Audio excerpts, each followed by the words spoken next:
11.2નો ત્રીજો નીચેનાનું સાદુરૂપ આપો અને ઘાત સ્વરૂપે લખો.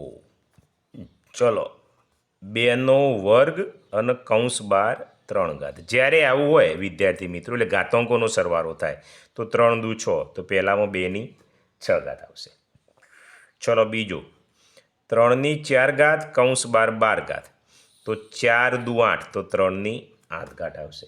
આવું ડાયરેક્ટ લખીએ, તમે જોજો. અહીં કેટલો આવશે? તો 5ની 3 દુ 6 ઘાત આવશે. અહીં કેટલો આવશે? 6 તો એમના એમ રહે, 3 દુ 6 ઘાત આવશે. અહીં 7 એમના એમ રહે, 2ની 4 ઘાત આવશે. 10 એમના એમ રહે, 3 દુ 6 ઘાત આવશે. 15 એમના એમ રહે, 3 દુ 6 ઘાત આવશે. 18 એમના એમ રહે, 3 દુ 6 ઘાત આવશે. -2 એમના એમ રહે, 3 દુ 6 ઘાત આવશે. -3 એમના એમ રહે, 4 તરી 12 ઘાત આવશે. -5 એમના એમ રહે, 3 તરી 9 ઘાત આવશે. -6 એમના એમ રહે, 4 દુ 8 ઘાત આવશે.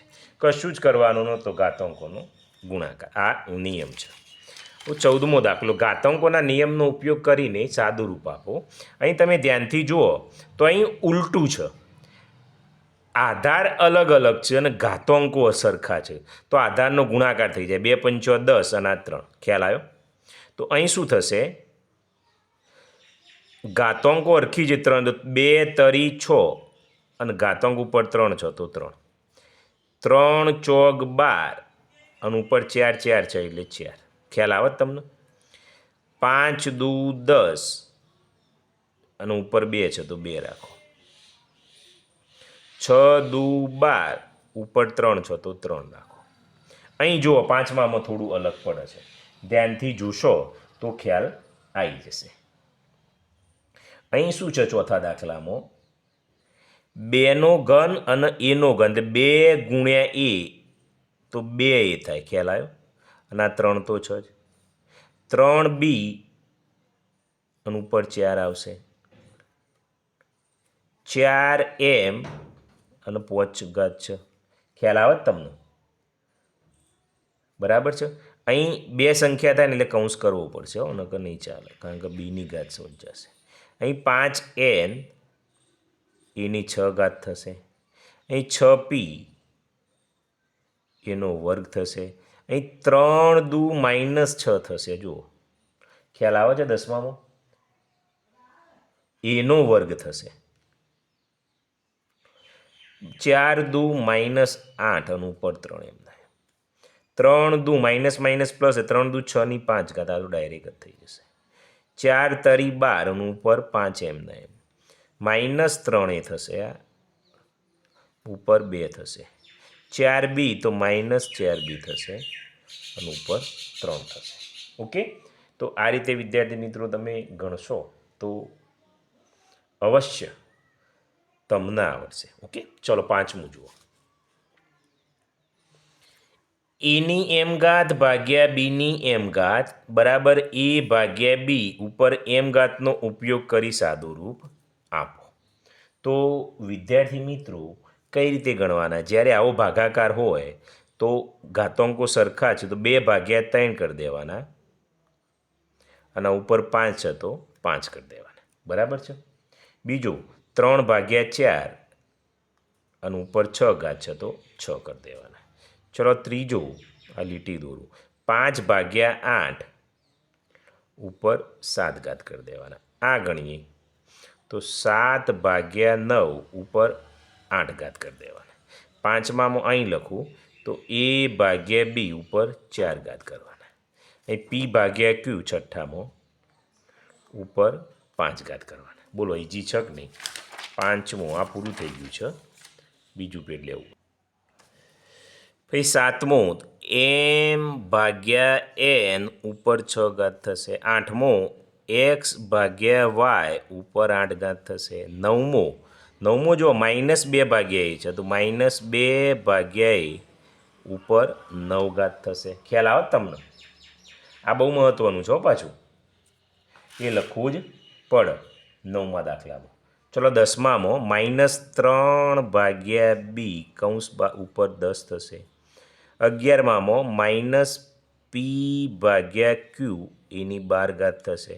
12માં માઇનસ એક્સ ભાગ્યા વાય એની 15 થશે. બરાબર છે. આ રીતે તમારે ગણવાનું છે. ચલો છઠ્ઠો જુઓ. ઘાતાંકના નિયમનો ઉપયોગ કરીને સાદું રૂપ આપો અને ઘાત સ્વરૂપમાં જ જવાબ લખો. તો ઘાત સ્વરૂપમાં તો આધાર સરખા છે, બધું થોડું મિક્સ છે. જો આધાર સરખા હોય, ચલો ચોકમાં જ મજા આવશે, તમને સમજાવવા પડશે. 10⁴ ગુણ્યા 10⁵. જ્યારે આધાર સરખા હોય અને ગુણાકાર હોય એટલે ઘાતાંકોનો સરવાળો થાય. 4 ને 2 6. આપણે આગળ શીખી ગયા તો 10, 4 ને 2 6. ચલો બીજો જુઓ. 10⁶ અને 10⁵. જ્યારે આધાર સરખા હોય અને ઘાતાંકો જુદા જુદા હોય અને ભાગાકાર હોય એટલે ઘાતાંકોની બાદબાકી, તો 10⁶માંથી 2 જાય તો 4 આવશે. ચલો ત્રીજો જોઈએ. 10નો વર્ગ અને કૌંસ 12 3, તો ગુણાકાર થાય. 3 દુ 6 થશે. ચલો ચોથો જુઓ. 2⁵ અને 5⁵. તો અહીં તમે જુઓ તો 2 પંચો 10 અને ઉપર 5 એમના એમ. તો ચોથામાં શું આવ્યું? 10⁵ થશે. પાંચમો જુઓ. પાંચમામાં આપણે જોઈએ તો 7x અને 7નો વર્ગ.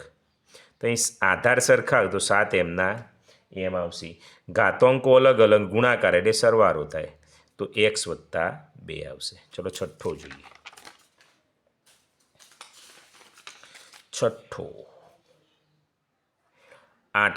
8x ભાગ્યા 8⁵. આધાર સરખા છે એટલે અને ભાગાકાર છે એટલે ઘાતાંકોની બાદબાકી, તો 8 ઉપર x - 2 થશે. આ વિદ્યાર્થી મિત્રો ઇઝી દાખલા છો, આગળ જશો એટલે ભારે આવશે. ચલો સાતમો જુઓ. 3⁴ અને 3⁴. તો 3 4 + 4, તો 3⁸ થશે. બરાબર છે વિદ્યાર્થી મિત્રો. આગળ જઈએ. ચલો આઠમો. 6⁸ 6⁵. તો 6⁸ - 3 6⁵ આવશે આઠમા દાખલામાં. નવમો દાખલો. x⁵ x⁷. તો x⁵ + 7 x⁻⁻ આવશે. દસમો દાખલો. x12 અને x4. x⁻12 ભાગ્યા x⁻4, તો x⁻12 - 4, તો x⁸ આવશે. ખ્યાલ આવે છે દસમા દાખલામાં? ઓકે. ચલો 11મો. આ તો ડાયરેક્ટ જ છે. a⁻3 દુ 6 થશે. આ જોઈએ તો આ બંને x y ગુણાકાર થશે, એની ઉપર 5 એમના એમ આવશે. ઓકે. ચલો સાતમો દાખલો જોઈએ. આવુંથી થોડા ભારે દાખલા ચાલુ થયા. અહીંથી બધું મિક્સ થશે. બરાબર. દાખલા વિદ્યાર્થી મિત્રો હવે આવ્યા. જે આગળ તમે ગણતા હતા એ બધા નિયમો હતા, અને દાખલા અહીંથી આવ્યા. નેક્સ્ટ વિડીયોમાં દાખલા જોઈશું.